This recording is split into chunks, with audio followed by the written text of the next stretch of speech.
Começa agora o programa 20 Minutos com Breno Altman.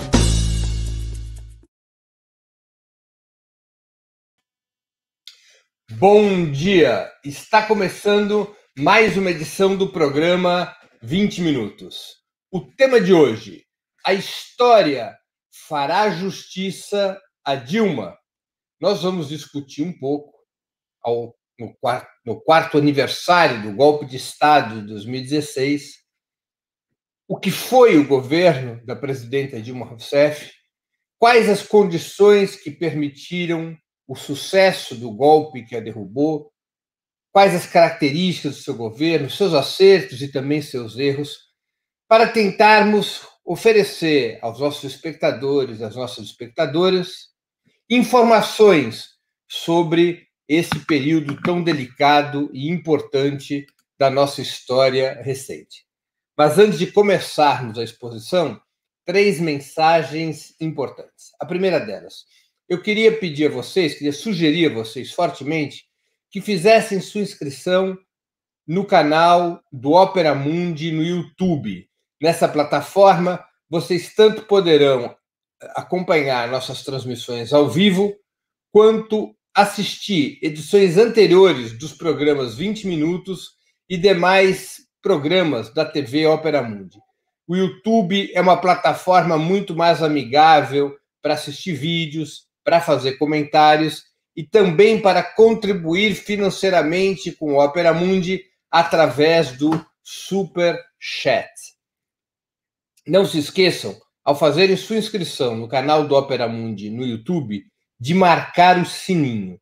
Marcado o sininho, vocês serão avisados todas as vezes que novos programas nossos ou de nossos parceiros forem ao ar.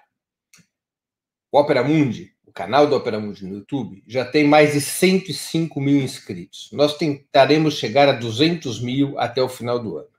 Quanto maior o número de inscritos, maior a audiência. Quanto maior a audiência, maior o repasse publicitário da plataforma para o canal do Opera Mundi. Esse repasse publicitário ele é muito importante para a sustentação e o desenvolvimento do nosso site. Por isso, para nós é tão importante que vocês façam sua inscrição no canal do Opera Mundi no YouTube. Segunda mensagem: eu queria pedir encarecidamente a todos vocês, evidentemente aqueles que ainda não o fizeram, que façam uma assinatura solidária de Opera Mundi. A assinatura solidária é um pequeno valor mensal que nossos leitores e espectadores pagam para que nós possamos ter os recursos necessários à sustentação e ao desenvolvimento de um jornalismo independente, de qualidade. Para que nós tenhamos os recursos necessários à batalha cotidiana de ideias e informações contra a imprensa de direita, cada vez mais manipuladora e mentirosa. Vocês poderão ter informações sobre a assinatura solidária no endereço que está na tela, www.operamundi.com.br/apoio. Eu vou repetir, www.operamundi.com.br/apoio. Façam agora mesmo uma assinatura solidária. A assinatura solidária é o principal instrumento de financiamento do Opera Mundi. A assinatura solidária, por sua própria natureza, é um instrumento que garante a independência de Opera Mundi frente ao poder econômico. Terceira mensagem: como vocês sabem, nós mudamos parcialmente a configuração do programa 20 Minutos. A partir de 2 semanas atrás, o programa 20 Minutos, além da exposição que eu tradicionalmente faço, é aberto também à interação do nosso público, que poderá fazer perguntas. Essas perguntas poderão ser feitas na área de bate-papo do YouTube ou do Facebook. E nossa produção transmitirá essas questões a mim. Na medida do possível, eu tentarei respondê-las. Isso nos ajuda a melhorar a qualidade da informação, isso nos ajuda a tentar atender melhor as demandas e as preocupações dos nossos espectadores e das nossas espectadoras. Dadas essas 3 mensagens, vamos para a exposição de hoje. A história fará justiça a Dilma? No dia 31 de agosto de 2016, foi concluído o golpe de Estado que derrubou a primeira mulher eleita presidente da República do nosso país. O Senado julgou Dilma Rousseff, a condenou e lhe retirou o mandato que lhe havia sido entregue pelo povo em votação popular, legítima e soberana em 2014. Foi um tremendo malabarismo, uma operação fraudulenta para, com uma aparência institucional, derrubar a legítima presidente do país. Inventaram um suposto crime de responsabilidade com base em pedaladas fiscais. E essas supostas pedaladas fiscais foram o motivo para a maioria conservadora da Câmara dos Deputados primeiro e do Senado depois destituir, derrubar a presidenta da República com a cumplicidade da Corte Suprema, com a cumplicidade dos grandes meios monopolistas de comunicação. Foi uma página triste na história do nosso país. Mais cedo ou mais tarde, vai ser conhecida como um dia de infâmia, um dia de desrespeito à democracia e à ordem constitucional. Muitos brasileiros e brasileiras já se dão conta disso. Não apenas porque contra a presidenta Dilma Rousseff não para qualquer tipo de acusação real de violação das suas obrigações constitucionais como presidente, não apenas não paira contra a presidenta Dilma Rousseff nenhuma acusação de malversação dos recursos públicos, como também vai ficando claro que aquilo que foi usado contra Chico não foi usado contra Francisco, não houve isonomia. Antes da presidência Dilma Rousseff e depois da presidência Dilma Rousseff, o recurso a esse tipo de operação orçamentária, de antecipação de créditos para atendimento dos programas governamentais, para cobertura futura, esse tipo de operação foi usado por todos os governos. Ficando bem caracterizado o caráter fraudulento das acusações contra Dilma Rousseff. O bloco conservador, a direita brasileira, precisava derrubar Dilma Rousseff para implementar a agenda neoliberal. Esse era o seu grande objetivo. Naquele momento, a agenda neoliberal recebeu um título pomposo, Uma Ponte para o Futuro, documento econômico do MDB, de Michel Temer, que unificava todo o bloco conservador brasileiro. Depois da crise de 2008 e 2009, da crise mundial do capitalismo eclodida em 2008 e 2009, passou a haver uma forte unidade empresarial ao redor dessa agenda. Uma agenda de redução de salários, de redução dos direitos dos trabalhadores, de privatizações, de redução dos gastos e dos investimentos públicos e, portanto, de enfraquecimento dos sistemas de educação e de saúde sob a alçada do Estado. Um programa que garantisse menores custos de produção para o capitalismo e jogasse a conta desse ajuste para cima da classe trabalhadora e das camadas médias assalariadas. O fato é que a burguesia brasileira queria melhorar as condições para os seus negócios, aumentar a lucratividade, recuperar a lucratividade dos seus negócios. E, para fazê-lo, queria espremer, arrochar salários e direitos da classe trabalhadora. O governo Dilma Rousseff, por mais críticas que se pudesse fazer a ele, era um obstáculo para essa agenda. Não estava disposto a cumprir essa agenda e tentava barrar a consolidação dessa agenda, inclusive no Congresso Nacional.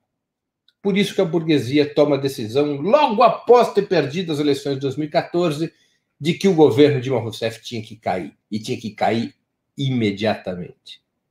Deslancham ali a campanha do impeachment, que começa no início de 2015 e que terminaria por se concluir um ano e meio depois, em 31 de agosto de 2016. O plano da direita era claro: derrubar Dilma Rousseff, estabelecer um governo usurpador que aplicasse a agenda neoliberal, dedicar 2 anos da vida política do país à implementação dessa agenda neoliberal e chegar a 2018 podendo dizer ao eleitorado que a economia foi ajustada, que a economia as reformas econômicas tinham sido implementadas e que agora era a hora de compensar um pouco o povo pelos sacrifícios necessários. E essa agenda da compensação, no cálculo da direita, seria o suficiente para eleger um candidato de direita, um Alckmin da vida, e institucionalizar o golpe de Estado de 2016. Esse era o plano da direita que dirigiu o golpe de 16. Como todos sabemos, esse plano não deu certo. Parcialmente conseguiram o objetivo de derrubar Dilma Rousseff, mas escapou do controle da velha direita a institucionalização do golpe. Bolsonaro, a extrema-direita, deslocou a velha direita do comando do Bloco Conservador e acabou ele, eleito presidente da República, para implementar esta agenda ultraliberal. Mas, de toda maneira, a razão pela qual Dilma Rousseff foi derrubada nada tem a ver com supostos erros que tenha cometido, muito menos com crimes de responsabilidade que jamais existiram. O único motivo do golpe de Estado de 2016 era que a burguesia queria ter de volta o controle, o comando do Estado, para implementar essa agenda neoliberal que vem sendo cumprida há 5 anos e desgraçando o país, levando o país à bancarrota, devolvendo milhões de trabalhadores à miséria, fazendo com que o país retorne ao mapa da fome. É uma agenda regressiva, contrária à maioria do povo e que somente satisfaz o capital financeiro, as grandes corporações e os mais ricos. De toda maneira, de um ponto de vista político e histórico, cabe uma pergunta. Se esta agenda era tão maléfica e se o governo Dilma era um obstáculo a que essa agenda fosse implementada, por que a resistência foi relativamente tão fraca a ponto de não conseguir efetivamente oferecer uma ameaça ao golpe de Estado? Por que o governo caiu? Por que a direita conseguiu ser bem-sucedida? Há um elemento evidente, porque ela tinha maioria na Câmara dos Deputados e no Congresso, e porque tinha o controle do Poder Judiciário. E o controle do Poder Judiciário permitiu à direita operar a Lava Jato, criada desde o início com esse intuito, no sentido de enfraquecer e desgastar o governo PT. Esses fatos são verdadeiros e ocorreriam de toda maneira. Mas por que o povo não foi para as ruas? Por que não houve uma resistência popular digna de nome, como em outros países veio a ocorrer? Por exemplo, na Venezuela, quando tentam derrubar Hugo Chávez em 2002, milhões de pessoas foram às ruas defender o governo. Em outras nações também ocorreu processo semelhante. No Brasil, a resistência foi relativamente débil. E é importante entendermos as razões desse processo. A presidenta Dilma Rousseff assume o governo em 2011. Já era um momento diferente daquele em que governou o ex-presidente Lula. Já era um momento no qual a crise internacional, a crise estrutural do capitalismo, mudava a agenda dos empresários. Os empresários já não estavam mais afáveis a políticas de expansão do mercado, como estiveram durante um certo período do governo Lula. Os empresários não gostavam muito de certas políticas do governo Lula, aliás, não gostavam nada, políticas que levavam ao aumento de salários, aumento de direitos, expansão dos serviços públicos, mas eram neutralizáveis pela possibilidade de expandir os mercados, de poder ampliar suas vendas, tanto pela expansão do mercado interno, quanto pela expansão do mercado externo, naquele momento em aberta prosperidade. Depois da crise de 2008 e 2009, tudo muda. O mercado externo se restringe, o preço das commodities começa a cair e o mercado interno também sofre uma importante depressão.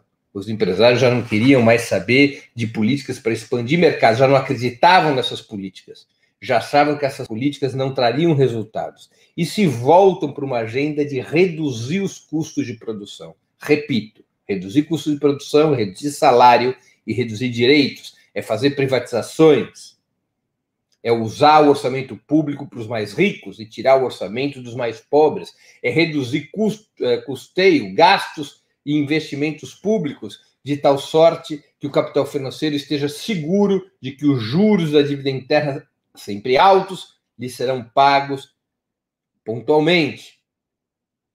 É para essa agenda que se volta a burguesia brasileira. E essa agenda batia de frente com o programa pelo qual Dilma Rousseff havia sido eleita, que era o programa que vinha desde 2003. Qual era o programa? Qual era o objetivo do programa do PT? Uma transição paulatina de um modelo baseado na atração de capitais internacionais a qualquer custo, através de privatizações, rebaixamento dos salários e dos direitos, para um outro modelo baseado na expansão do mercado interno. Essa expansão do mercado interno estava vinculada diretamente a dois grandes fatores: a um aumento da renda dos trabalhadores, seja por aumento dos salários, como ocorreu com o salário mínimo, seja pelo aumento do emprego dos brasileiros, além de programas distributivos do tipo Bolsa Família.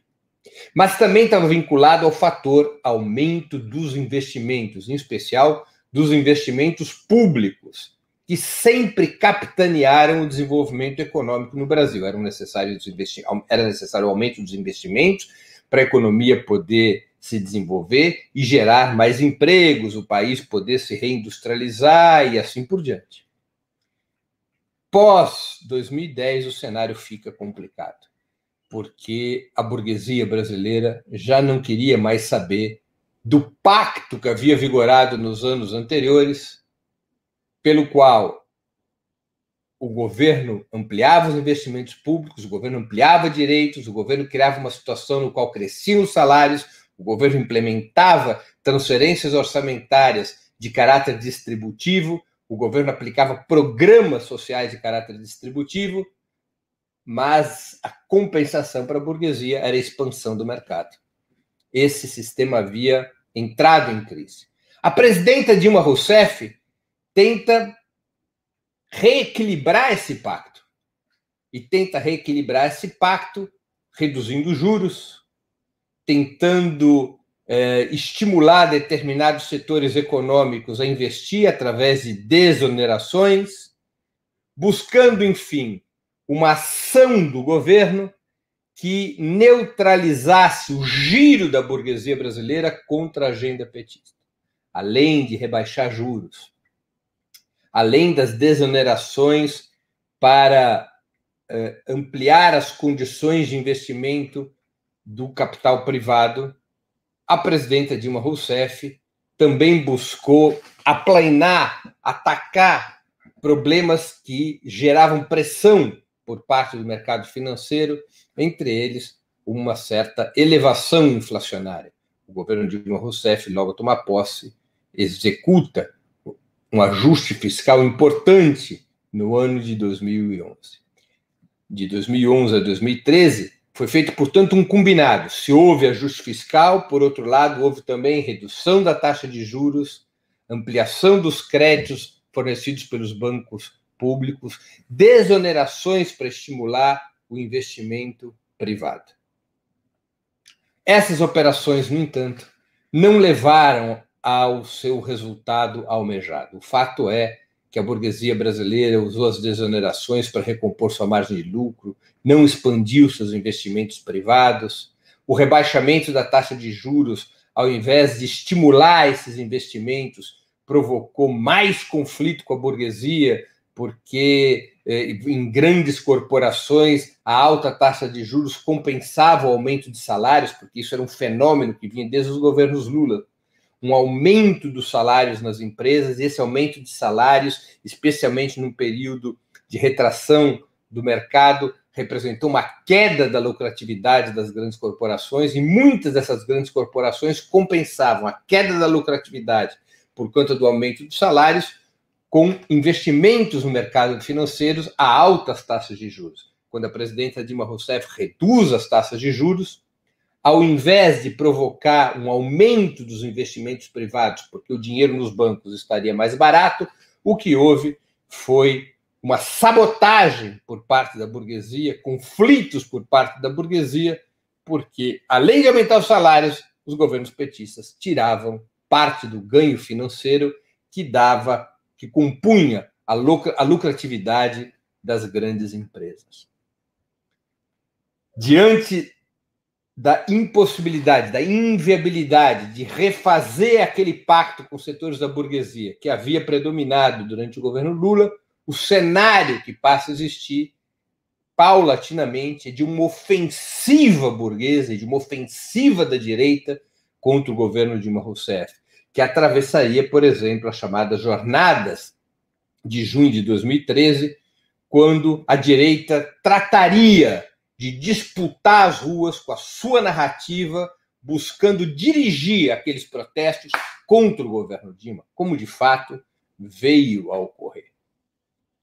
Embora o governo Dilma, a presidenta Dilma Rousseff, tenha conseguido se reeleger em 2014, um esforço monumental, estabelecendo um claro compromisso de aprofundamento das mudanças, tentando dialogar com as massas do povo, particularmente com a base social petista, e mais além da base social petista, com o conjunto da classe trabalhadora e das camadas médias assalariadas, se comprometendo com mais reformas. O lema da campanha era "Muda Mais", aceleração e aprofundamento dessas reformas, de tal maneira que o capital financeiro fosse mais gravado, que houvesse no país mudanças que permitissem continuar a política de distribuição de renda e riqueza como base para a formação do mercado interno de massas. Consegue a vitória a presidenta Dilma Rousseff com esse discurso, com esse programa, mas a ofensiva burguesa, a ofensiva conservadora com seu governo, ao contrário de recuar em função do resultado eleitoral, se agrava. E essa contraofensiva burguesa contra o governo Dilma vai se transformando numa verdadeira contra-revolução preventiva que pega completamente de surpresa o Partido dos Trabalhadores.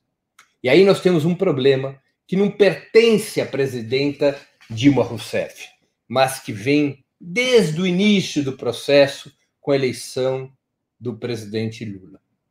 O Partido dos Trabalhadores talvez tenha vivido uma profunda ilusão sobre o comportamento da burguesia em relação às reformas, por mais moderadas que fossem essas reformas.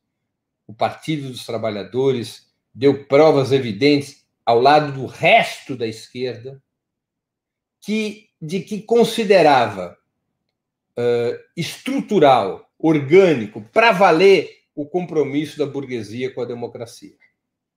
O governo do Partido dos Trabalhadores, os sucessivos governos dos partidos, os sucessivos governos do Partido dos Trabalhadores, não levou em conta a sério uma leitura que o próprio partido fazia nos anos 80, de que diante de reformas que afetam a superexploração do trabalho, a dependência externa, o latifúndio, mais cedo ou mais tarde a burguesia recorre à contra-revolução, ao golpe de Estado, à quebra da ordem constitucional, como fez em várias vezes na nossa história. E que, portanto, a tarefa central de um governo popular seria se preparar para enfrentar a contra-revolução, mobilizar o povo, organizar o povo, educar o povo, disputar a liderança das instituições, lutar por hegemonia no poder judiciário, no parlamento, nas forças armadas, se preparar para a contra-revolução, como Chávez fez na Venezuela, por exemplo. Mas nada disso esteve na agenda, no programa do Partido dos Trabalhadores nesse período, seja no governo Lula, seja no governo Dilma.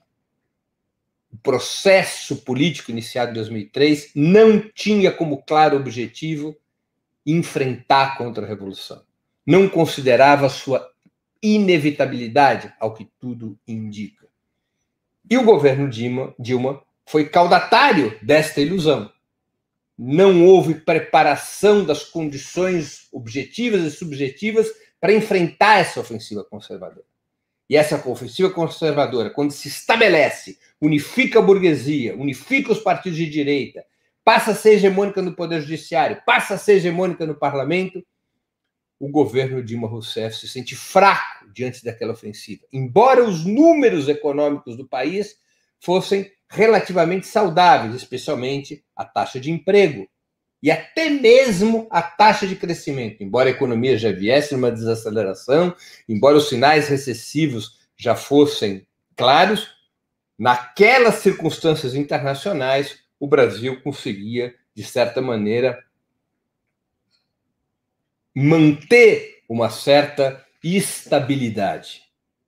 O governo Dilma, por não terem sido criadas essas condições de enfrentamento da contra-revolução, por não terem sido criadas as condições de mobilização do povo contra o golpe, isso não se faz de uma hora para outra, isso teria que ter sido feito ao longo de todos os anos anteriores, repito, com educação, organização e mobilização permanente do povo, com disputa de narrativa permanente, com democratização dos meios de comunicação, com enfrentamento público da direita o tempo todo. Eu vou repetir, a exemplo do que fez o chavismo na Venezuela. Como nada disso foi feito, quando a presidente Dilma se sente cercada entre 2014 e 2015, ela busca conter a ofensiva conservadora com medidas de alguma maneira semelhantes àquelas que Lula havia implementado em 2003, quando toma posse e se imaginava que a burguesia tentaria desestabilizar seu governo. Que medidas foram essas adotadas? Essas medidas adotadas foram medidas para tentar contentar parcialmente o mercado financeiro e a grande burguesia. Nomeação de Joaquim Levy, adoção parcial de uma agenda neoliberal moderada, foi um recuo em relação ao programa pelo qual havia sido eleito, para tentar conter, repito, a ofensiva conservadora e ganhar tempo. Deu tudo errado. Ao contrário de conter a ofensiva conservadora, essas medidas, de um lado, deram entusiasmo à burguesia, porque viram fraqueza no governo Dilma, e, de outro lado, desanimaram, confundiram, desorganizaram as forças populares, que se sentiram pouco motivadas, confusas, para efetivamente ir às ruas defender o governo Dilma Rousseff. A presidenta perdeu o apoio da base social, de um lado, e, de outro lado, não conseguiu paralisar a ofensiva conservadora. E é nessas circunstâncias que cai, que é derrubado o governo Dilma Rousseff. É nessas circunstâncias que nós tivemos um cenário no qual o golpismo logrou conquistar a base social, avançar sobre o governo Dilma, derrubá-lo, interromper o processo político iniciado em 2003, sem que houvesse uma efetiva resistência. A presidente Dilma pagou por um erro que foi seu, mas não foi somente seu, talvez nem principalmente seu, mas de todo o processo iniciado em 2003. Uma profunda ilusão sobre como atua e se comporta a burguesia brasileira, que levou a uma omissão em relação àquilo que é essencial numa situação desse tipo, que é a preparação do povo para lutar contra o golpe, que é a mobilização, a educação e a organização do povo, que é a disputa da hegemonia em todas as instituições do Estado, que é buscar colocar todas as instituições do Estado a serviço do projeto de mudança. ao não se ter esse tipo de projeto de poder, o governo Dilma estava desarmado diante do golpe de Estado. E suas medidas econômicas finais, que visavam ganhar tempo e conter a ofensiva conservadora, acabaram funcionando como gasolina jogada no fogo, que acabou por tostar a capacidade de resistência das forças populares, permitindo a vitória das forças de direita, finalmente consolidada no 31 de agosto de 2016. Termina assim minha exposição de hoje, que estourou o prazo dos 20 minutos, dada a importância do tema. Eu vou ler as perguntas agora e nós vamos tocando o programa ao ponto de tentar responder às questões dos nossos espectadores e espectadoras. Eric Figueiredo. O que temos sobre a saída de Dallagnol da coordenação da Lava Jato? Vai melhorar alguma coisa? Não é o tema do nosso programa, minha resposta vai ser sucinta, Eric. É um sinal de desagregação da Lava Jato. O núcleo que seguirá comandando a Lava Jato segue sendo um núcleo controlado, evidentemente, pelas forças mais conservadoras do Ministério Público, mas a Lava Jato perde força. Juliane Furno. Por que a burguesia interna abandonou o barco, mesmo depois da Dilma ter aplicado a agenda Fiesp e atendido as principais demandas produtivas do empresariado nacional? Eu creio, Juliane, que o principal problema que tinha a burguesia brasileira era o aumento dos salários. Um forte aumento dos salários, que vinha decompondo a margem de lucro das grandes empresas. Relatórios muito claros daquele período provam essa situação, aumento dos salários e queda do lucro operacional. O que significava, como eu já disse na exposição, que parte importante da recomposição do lucro ocorria por conta das operações financeiras das corporações, que dependia de uma taxa de juros elevada. A presidenta Dilma Rousseff fez uma leitura de que a redução dos juros estimularia o capital produtivo. E a consequência foi que a redução dos juros derrubou a receita financeira das corporações, aumentando as contradições entre essas corporações e o governo petista. Embora parecia estar atendendo a agenda Fiesp, que tinha como um dos pontos a redução dos juros e ampliação dos créditos, na vida real, a redução dos juros não provocou apenas conflitos com o capital financeiro, provocou conflitos também com grande parte das corporações industriais. Eu vou aqui lembrar um número. Em 2013, no balanço das 500 maiores empresas não financeiras do país, portanto, estão excluídos os bancos, os fundos de investimento, no balanço das 500 maiores empresas não financeiras do país, 257 tinham mais lucro financeiro do que lucro operacional, o que revela as consequências do rebaixamento da taxa de juros sobre essas corporações. Se já vinham perdendo lucratividade com o aumento dos salários, essa lucratividade continua abalada e até se acentua pela queda da taxa de juros, mostrando a financiarização da economia brasileira. E a adoção dessa chamada agenda Fiesp acabou por não ser capaz de recompor qualquer tipo de pacto com a burguesia brasileira. Ao contrário, ela abandonou o barco cada vez mais aceleradamente. Renata Novato, por que tendemos a eleger um legislativo de oposição ao executivo? Essa não é uma afirmação verdadeira, Renata. A afirmação mais correta, eu penso, seria assim: por que existe possibilidade de se eleger um presidente de esquerda, mas é tão mais difícil eleger um parlamento de esquerda? Isso tem muito a ver com o sistema político-eleitoral brasileiro. O sistema político-eleitoral brasileiro, ele é quase único no mundo. É um sistema pelo qual se vota uninominalmente para deputado, uninominalmente, e se constrói a proporcionalidade dos partidos a partir da soma dos votos nesses indivíduos dos distintos partidos. Esse tipo de sistema, em que a pessoa não vota no partido, mas vota num nome para deputado, despolitiza o choque de projetos no país. Favorece as relações clientelistas, as relações fisiológicas, favorece a intervenção do poder econômico, permite a eleição de deputados que são famosos, de deputados que têm dinheiro, que têm máquina, e isso facilita que o parlamento seja sempre mais conservador do que o voto para presidente da República. Sem mudarmos o sistema político eleitoral, é muito difícil pensarmos em ter uma maioria progressista, uma maioria de esquerda no parlamento brasileiro.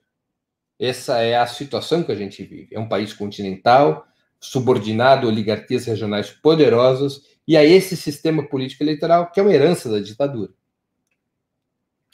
Cibele Nunes, a esquerda critica a nomeação de Joaquim Levy. No meu pouco conhecimento, ela fez certo. Tinha um plano que, além de capitular diante do neoliberalismo e agradar o grande capital. Pode falar sobre isso? Cibele, eu já falei um pouco sobre isso.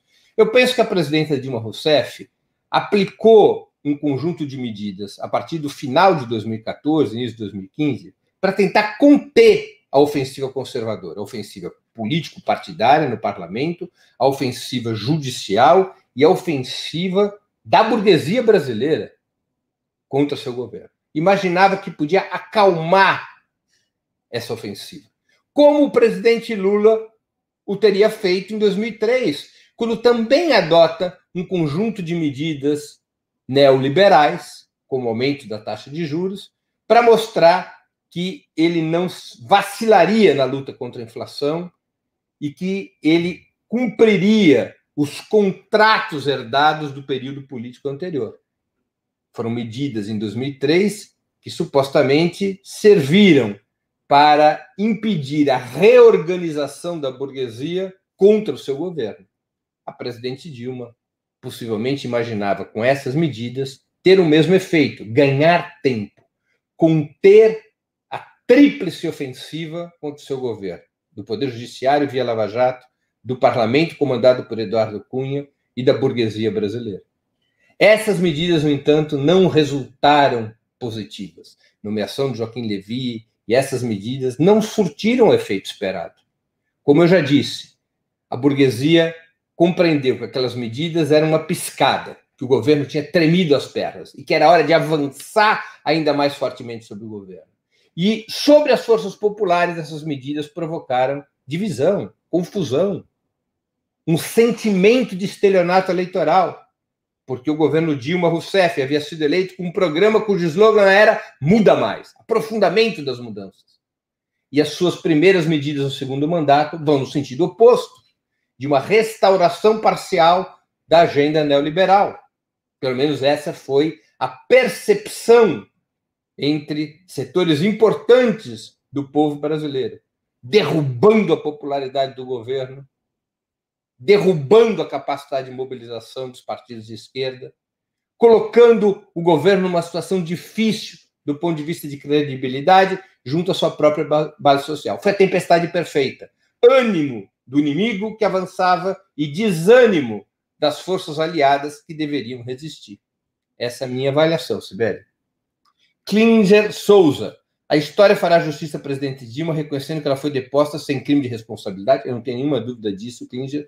Porém, o governo ia mal e não se tratava apenas de revés no mercado externo. Eu concordo. Havia um problema interno, porque o modelo de desenvolvimento expansionista do período anterior estava esgotado. Para poder continuar avançando, para o país continuar crescendo, gerando empregos sustentáveis, precisava enfrentar o tema das reformas estruturais. Já não era mais possível manejar apenas o orçamento, como havia feito o presidente Lula. O governo da presidente Dilma estava obrigado a tarefas muito mais profundas do que o governo Lula. Teria que encarar o tema das reformas estruturais, da reforma tributária e da reforma financeira. Enfrentar os grandes gargalos estruturais do país. E isso não esteve no centro da agenda. A tentativa de reconfigurar o programa deram com os burros na água. O fato é que já era um outro cenário. E nesse outro cenário, pós-2008, 2009, nesse outro cenário pós-posse da presidente Dilma em 2011, era um cenário no qual, ao contrário de querer alimentar o investimento privado, o necessário era fortalecer os investimentos públicos, aumentar a capacidade do Estado de investir, de impulsionar, de coordenar, de fazer funcionar a economia. Não era o momento, não havia possibilidades reais de atrair investimento privado. Isso foi uma ilusão. E as concessões feitas, nós estamos falando de centenas de bilhões de reais de desonerações, por exemplo, provocaram um rombo fiscal sem ter como contrapartida o investimento privado. Provavelmente era o inverso que deveria ter sido feito. Reforçar o Estado e o investimento público, de aceitar a diminuição do investimento privado como um fato concreto e inevitável daquele novo cenário internacional e nacional. Reforçar a capacidade econômica do Estado. Partir para as reformas estruturais de tal maneira que o Estado tivesse maiores condições ainda de intervir na economia. Colocar o capital financeiro sob controle. Fazer os bancos públicos baixarem a taxa de juros e ampliarem seus créditos sobre todos os setores da economia, isolando e enfraquecendo os bancos privados. Mas, infelizmente, não foi esse o rumo adotado. Houve uma certa ilusão de que se poderia recompor ou preservar o pacto com o chamado capital produtivo. E isso deu errado. RF Byte. Opera Mundi é correto em pensar apenas na burguesia brasileira como partidária do golpe? Não seria um equívoco atribuir a responsabilidade apenas a uma elite nacional? Eu não atribuiria apenas à elite nacional, você tem razão. É necessário compreender no contexto internacional. O golpe no Brasil faz parte de uma ofensiva conservadora em escala regional, em toda a América Latina. O peso do imperialismo americano nisso não pode ser desprezado. O peso é importante, especialmente por conta de razões geopolíticas. Os Estados Unidos se voltam para a América Latina para retomar sua hegemonia na região. Os Estados Unidos queriam impedir a concretização dos BRICS, do Banco dos BRICS, queriam impedir o fortalecimento da Unasur, queriam impedir o fortalecimento da CELAC. E nesta lógica, que também era a lógica já da polarização com a China e com a Rússia, os Estados Unidos queriam governos leais à Casa Branca na América Latina, e em especial no Brasil. Agora, embora houvesse essa participação do imperialismo, que não pode ser desprezada de forma alguma, o fato é que a liderança desse processo golpista foi da burguesia interna, se quisermos usar esse termo, foi da burguesia brasileira, que é uma associada orgânica do imperialismo, não é? Ela não tem autonomia em relação ao imperialismo. Ela possui uma relação de sociedade, de contubernio, de aliança com o imperialismo. Mas é importante destacar o peso do imperialismo, em particular, o peso do imperialismo estadunidense. Lembremos aí da espionagem de Obama sobre Dilma e sobre a Petrobras, lembremos o papel, que agora é cada vez mais público, do imperialismo em relação ao impulsionamento da Lava Jato, lembremos a sanha do imperialismo em controlar os recursos do pré-sal, tanto para abrir negócios novos para as corporações americanas, quanto para impedir que esses recursos ajudassem a fortalecer a liderança brasileira na constituição de blocos contra-hegemônicos em escala continental e internacional, e assim por diante. Klinger Souza volta a comentar. As jornadas de 2013 foram deflagradas por movimentos progressistas. A direita disputou a agenda das ruas e impôs o discurso anti-establishment. Estou de acordo, Klinger. Eu acho que foi isso mesmo que aconteceu. As jornadas de 2013 começaram com sentido progressista, o PT teve dificuldades em perceber isso, em operar politicamente isso, a direita disputou narrativa e girou 2013 contra o governo, criando as condições para a ofensiva conservadora que viria a seguir. Gildemar Brasileiro. Breno, sobre o impacto econômico da Lava Jato a agravar a acusação, o PT quebrou o país? A Lava Jato teve um grande impacto econômico. Muitos economistas e analistas calculam que a Lava Jato foi responsável por 1/3 da queda do PIB brasileiro, porque atingiu em cheio a cadeia de óleo e gás e a cadeia da construção civil, da engenharia civil. Então, teve um peso econômico que acabou sendo contabilizado contra o governo Dilma, e a Lava Jato teve um papel político, porque ela criminaliza o PT, ela coloca o governo Dilma na defensiva, ela coloca dirigentes históricos do PT, inclusive o próprio ex-presidente Lula, numa situação de ataque cerrado. Então, ela teve um papel em isolar o PT e um papel em mobilizar as camadas médias contra o governo Dilma. Não se pode desprezar o papel da Lava Jato, é um papel importante em relação a isso. Eu estou com isso respondendo também a pergunta da Juliane Furno sobre o papel da Lava Jato e da paralisia do setor de petróleo e gás e construção pesada na crise econômica. Ou seja, a indução da Lava Jato, a Lava Jato teve um papel realmente importante na paralisia da economia. E a paralisia da economia ajudou a criar um quadro gravíssimo para o governo Dilma Rousseff. Leonardo Alvarenga, qual é a sua perspectiva para o futuro da política, tanto no Estado como na cidade do Rio de Janeiro? Eu salto essa pergunta, Leonardo. Nós vamos deixar para um próximo programa, porque nós estamos muito próximos do nosso tempo. Ana T., gostaria de pedir que explorasse mais o papel americano nesse período. Concordo com a análise, o fato de ganhar pelas urnas, não por uma revolução, acabou iludindo o partido sob a reação da elite. Ana T., eu creio que a questão principal aqui não é que não ganhou por uma revolução, ganhou por eleição. Ao ganhar por eleição, você tem que discutir e tem que ter sempre em perspectiva como é que o processo caminha. Porque o que significa ganhar por eleições e não por revolução? Significa dizer que você ganha dentro de instituições que foram construídas e são lideradas, são hegemonizadas pelas classes dominantes, pela burguesia brasileira. É como se você fosse um inquilino dentro do Estado. Se você faz uma revolução, você destrói o velho Estado e constrói um novo Estado, como aconteceu com a Revolução Russa, com a Revolução Cubana, com a Revolução Chinesa, você, ou seja, a classe trabalhadora passa a ser a proprietária do Estado. Quando você ganha o governo da República, mas não a direção do conjunto das instituições, você é o inquilino. Você não é o dirigente de todo o Estado. Você controla o poder executivo.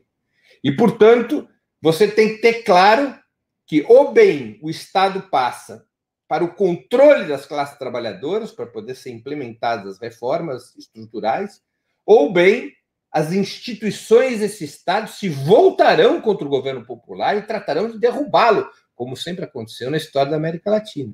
Esta percepção de que as classes dominantes tentariam derrubar mais cedo ou mais tarde o governo petista e que era necessário disputar a hegemonia das instituições, preparar o povo para a luta aberta contra essas tentativas golpistas, a falta de projeto em relação a isso, a falta de visão em relação a isso, a meu juízo, foi o grande erro dos governos petistas e também do governo Dilma Rousseff.